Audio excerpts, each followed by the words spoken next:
Congratulations on everything that you're doing, including Lanterns Lane. What a creepy little film that is. Yeah, so creepy. Tell me a little bit about earning your bachelor's degree at USC. That's my alma mater. Is there really? Well, fight on. Well, I grew up in a small town outside Seattle, and I always wanted to be an actress. I was doing plays like Les Mis and Footloose down in Seattle from 10 years old on, and my mom said, you can't be an actress unless you get your degree. So that's when in sixth grade, I was like, okay, well, where can I go? And how do I go to LA? And, Defiant. And I saw that had one of the best theater schools. So I auditioned and got in and I went. And it was an incredible experience.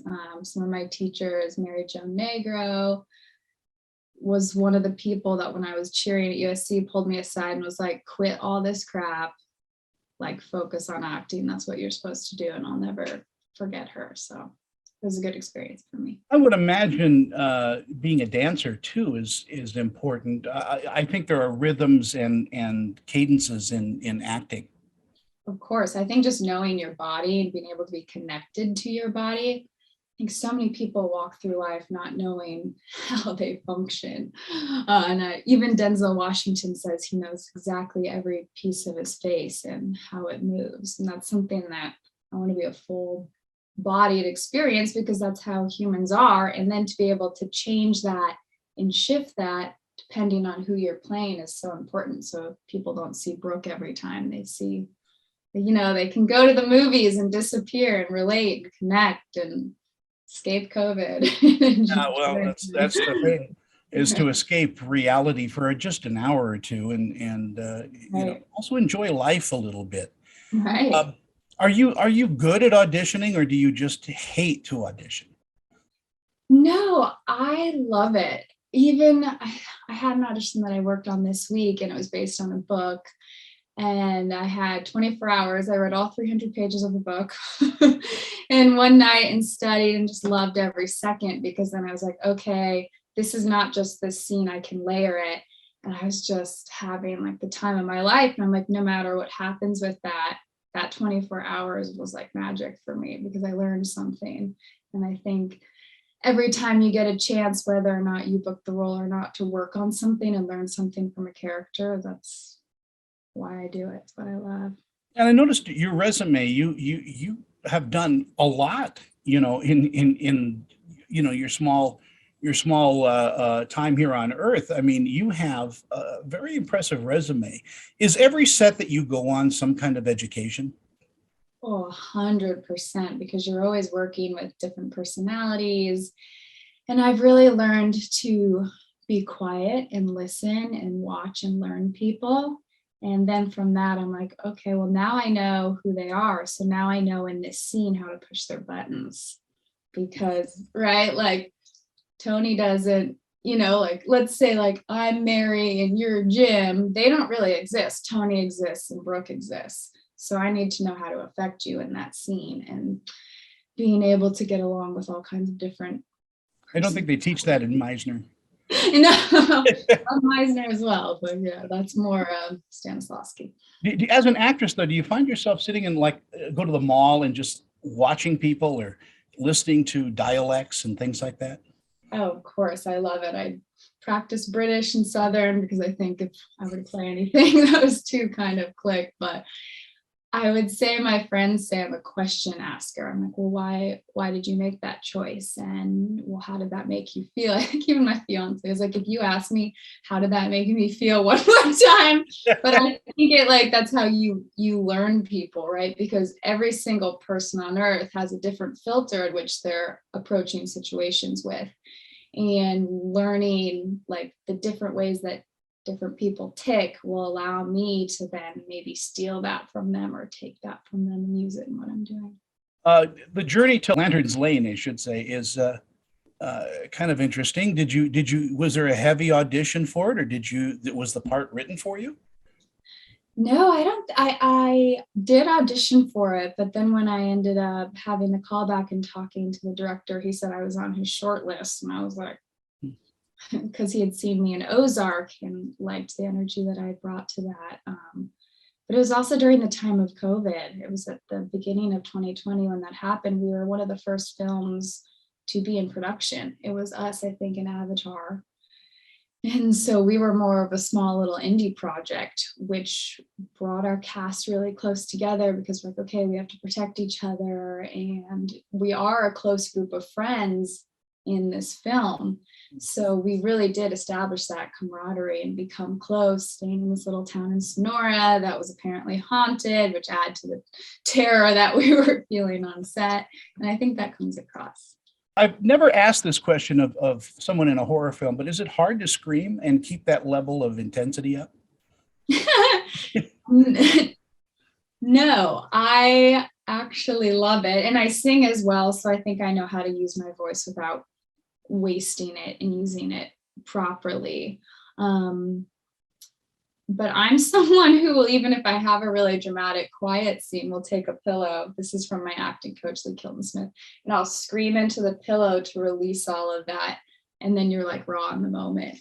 So I think everyone needs a good scream every once in a while. Everybody needs a good scream. Everybody needs a good jump scare in a good horror film, right? Just to kind of rinse the palate, so to speak. Right. And it can't be a scream just to be a scream. It has to come from somewhere. It has to come from fear of your life.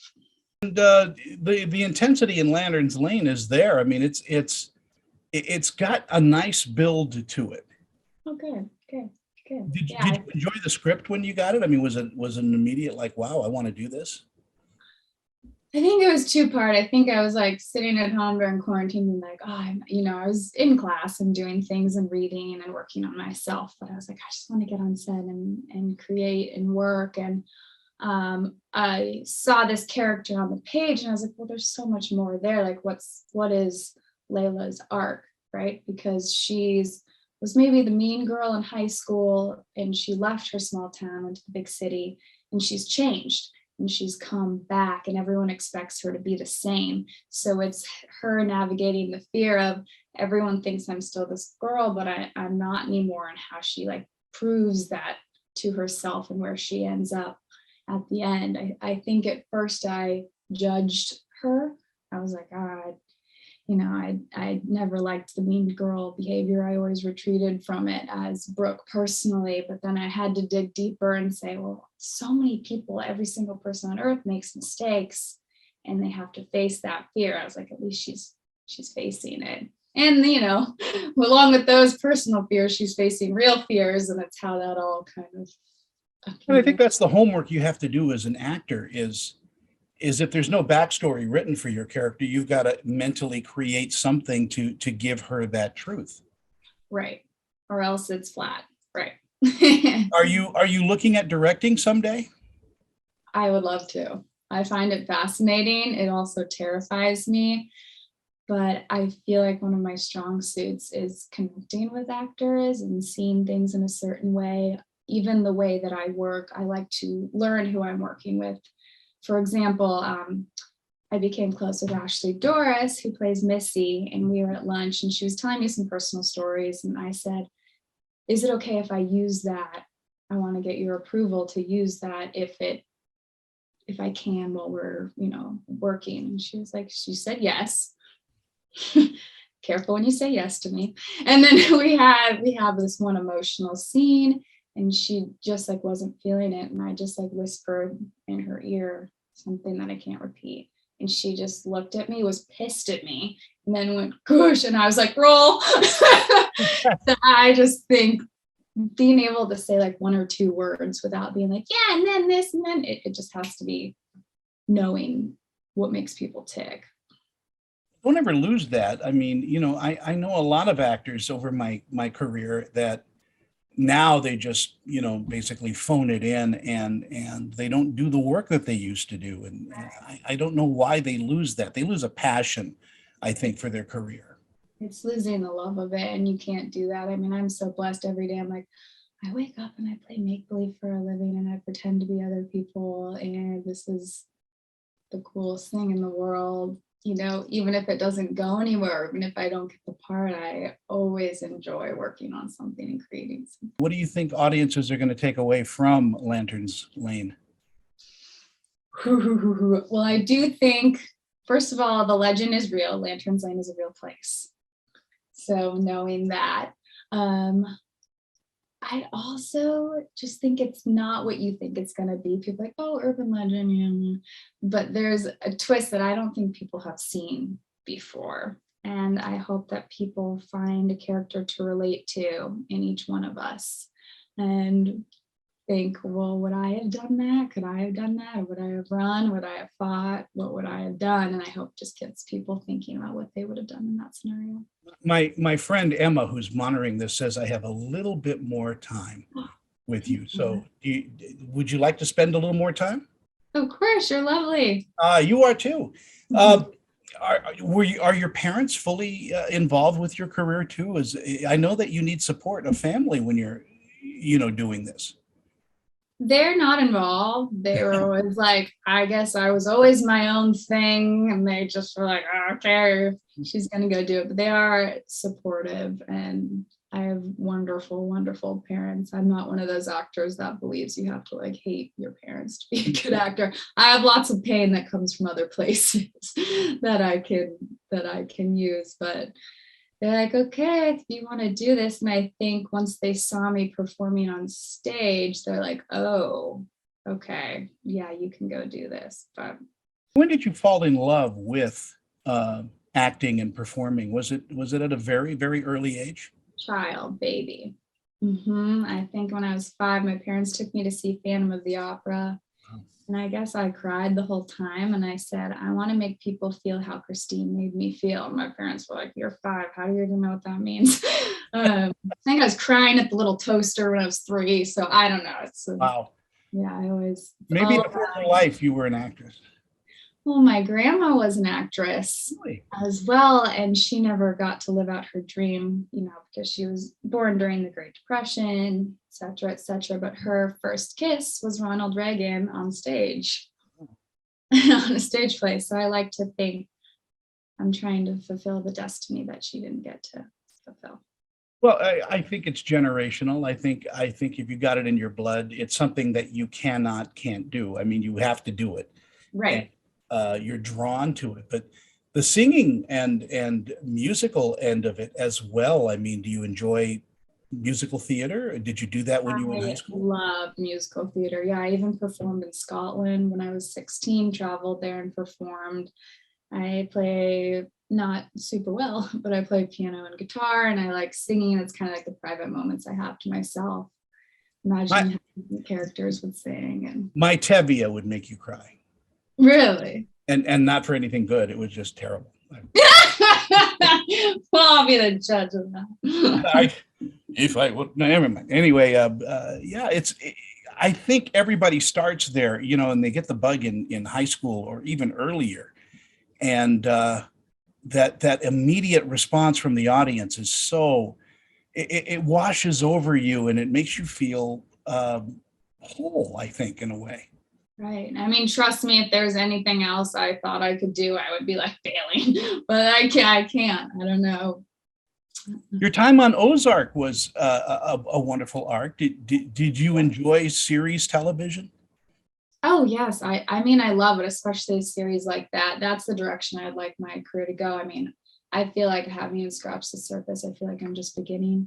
And I love playing those grittier characters where I get to, dirty it up and wear no makeup and, just like have the strength and the power and, maybe be a character that's full of shame, or I just love that. But on the other end of the spectrum, I like to crack a joke. So I'm like, where do you put me? What do you lean as an actress toward more toward comedy or toward drama? I never know how to answer this question, because I think my friends that know me, I'm always like making a joke. But then I think in my private time, I mean, I've been through a lot of health things in my life that no one knows about, and have gone through some real serious things where I'm like, I relate to the depth of that too, which doesn't always match what I look like. So I'm trying to carve my way into that world somehow. Does improv help you? Improv? Yeah. Yeah, I love improv. I used to do it. I also liked improvising a scene. Sometimes I just did a movie called A Day to Die with Bruce Willis and Frank Grillo, and Kevin Dillon was playing my husband, and we had have this bathroom scene, husband-wife scene in the bathroom. Can't give too much away, but I ended up improvising a bunch of it, and we shot it in one take, and they were like, yeah, okay, we're done there. I adore Bruce Willis, but Frank Grillo is an American treasure. Yeah, he was great. He's got a wicked sense of humor, and just he just knows his stuff. I mean, just He comes does. in and just blows everybody away. That's why he's always working, is because he's Right. He has a very strong presence, which you can feel. Yeah. do you enjoy those breaks where you're having lunch on a set and then you get to sit one-on-one with somebody and just pick their brain? I mean, that must Of be course. amazing. Yeah, Leon Robinson was in the film as well, who's an incredible actor. I mean, he's played Little Richie, everything. And he asked me, he's like, have you seen My Left Foot? And I hadn't seen it. So I went and watched that. And then we were texting about it. And he was like very inspirational, because I think he comes from like really loving the work, which so do I. And just finding out like people from different walks of life and what they've been through. And it's all like, it's all Now that Daniel Day-Lewis has retired, do you feel pressure on you now to be the greatest actor in the world? I feel the pressure to be the best version of me that I can do and serve every character. But yeah, we'll see if he's retired. I don't know. Hopefully he's got another one in there. You're really a lot of fun to talk to because I know you like what you do, and it's great to love but you also like it. And I think you're one of those people that can't wait to get to set and get made up and all of that. Oh yeah, I'm there like a half hour early. I'm like, okay, what would my character this and my character that? And I love the whole creative process. I love working with crews and becoming close with the crews, because without them, nothing happens. Yeah, it's true. Yeah. You had a great crew on Landers Lane. These Yeah. guys. Oh my God, I cannot tell you how hard they worked. I mean, because we were on night shift hours. I mean, we as actors were there at 7 p.m. and went till 7 a.m., but they were there longer, and we had a really small crew because of COVID protocol. And I was just blown away. I hope I get to work with every single one of those crew members again, because it became a little family. So. Well, that's what I like about independent movies. I've said this more than once. I mean, you're doing a movie on basically the catering budget for Ozark. I mean, Right. So everybody's wearing different hats, and it's really a lot of fun to be able to roll up your sleeves and get involved heart and soul with a movie. Right. There's almost more collaboration, because everyone's like, okay, this is blood, sweat, and tears. Like, let's do this. Let's get in there. Sure, I'll try that. Okay, I'm crawling in the dirt. Don't care. Like, it's there's something almost more magical about it sometimes. In your career, did you model? I did. I don't love it. Most people I talk to say never again, because it's just, first of all, it's crappy, and then secondly, it's seedy as well in a lot of places. Right. And I did some really cool modeling stuff when I was younger, but my brain doesn't want to just be a piece of meat, even though I think modeling's beautiful. I love looking at other people who are excellent at it, but I don't know. I'm like, I want to be weird, make a joke, and talk to everyone, and they're like, shh. I'm like, I can't. What's the worst advice anyone's given you in this career? Oh my gosh, the worst advice. Take Sunset Boulevard. I don't know. Mine was shave your head. So Oh, I did have someone once tell me, a casting director, that she didn't see any roles where I could play it with, because my hair was long, and she told me to cut my hair off up here, which I would totally do for a role, but I was kind of thought that was get the money first. Right. I was like, I think, or like, I think if your acting's good, like, I'm hoping that people are creative enough to be like, okay, yeah, we'll dye your hair brown, because I'll do any of that. I'd shave my head. I would do whatever, but I still want to be me on my off days. Actresses will, do for the part, but just to change your look, because your Right. headshots are getting old is nah, you don't need that. Right. And then I was like looking at all the actresses I love and look up to, and I was like, not seeing that. But I'd do whatever. But I just thought that was How important is your team? I mean, your agent, your manager, how important is that to you?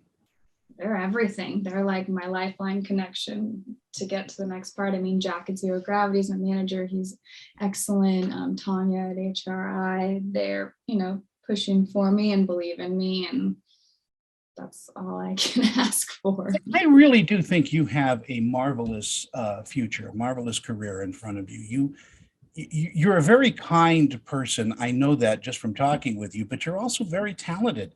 It's hard for people to understand that, what you do, especially in Lantern's Lane, that's claustrophobic. It's tight shots. It's shadow, but you shine in this movie. Oh, thank you. It was hard for me because I'm used to being the character with a little bit of comedic relief or on the grittier side, and she's the straight character. And I was like, oh, people are gonna like her. She's kind of like, I don't want to do this. I don't want. So I had to find where that came from, and it was hard for me to not make the joke. But yeah, I hope people relate to it. And you said you just auditioned. We're not going to talk about what, but I mean, do you do it on Zoom now, or do you self-tape? It's Zoom and it's self-tape, and I miss the room so much because I like to actually have a reader there, and you look in their eye, and you if I can't memorize a reader's eye color when I walk out, I wasn't present. And so it's like little things like that I miss being in the room and getting direction in the room. But I think this is what we're doing for now. We're on Zoom. Yeah, everything's on. Otherwise, we would be at the Four Seasons sitting and talking in one of the rooms there. So a little tea, yeah, right. You're having high tea. Yeah, of It course. hurts. I tell you what, you're just a delight, and I'm gonna friend you on Twitter or someplace and just Great. Do that. And then when I come out to LA, I'm gonna invite you for coffee. How's that? Love that. I'm here up in LA. Yeah, well, it's Lantern's Lane. When is it hitting theaters and VOD? This Friday, November 5th. We can all enjoy Brooke Butler. What a great name, by the way, because Thank you. I was born with it's it. just so American. Brooke Butler. Yeah, that alliteration, right, gets you every time. The Butler did it, of course. Yeah, the Butler did. And my brother's name is Brett, so we're Brooke and Brett. Oh my gosh, that's a dance team. Yeah, right. Well, yeah. He's a better dancer than me, actually. He can dance like Michael Jackson. By the way, being a cheerleader is hard work. People don't realize how hard that is. It's a sport. It's a sport. It's a sport with lipstick. When I'm trying to put those days behind me, I'm ready to, You can eat like 6 steaks, and ice cream and still not gain weight because you're just working and sweating it out Right. all the time. Can you still do the routines? I know you want to get away from it, but do you still remember the USC? I do remember some of them. I'm not doing it right now. No. If that's where you're headed. I won't do them either. Okay. I dance. I look like a rubber ball in heat. I just can't dance. I love it. You are a delight. Oh, thank you. That was so And I really do want you to do more. You are just a lovely, lovely person. And thank you for your time today. Thank you. We're just beginning. I know. And we're going to be friends. I'll tell you that. Love it. Come to Utah and we'll take you, and my family and I will cook for you and adopt you. I love that, as long as I can ski, because that's my secret superpower. About 10 minutes from the ski slopes here, and I'll even rent you skis. No. There we go. I'm in. Okay. Brooke, you take care. Have a wonderful day. You as well. Thank you so much.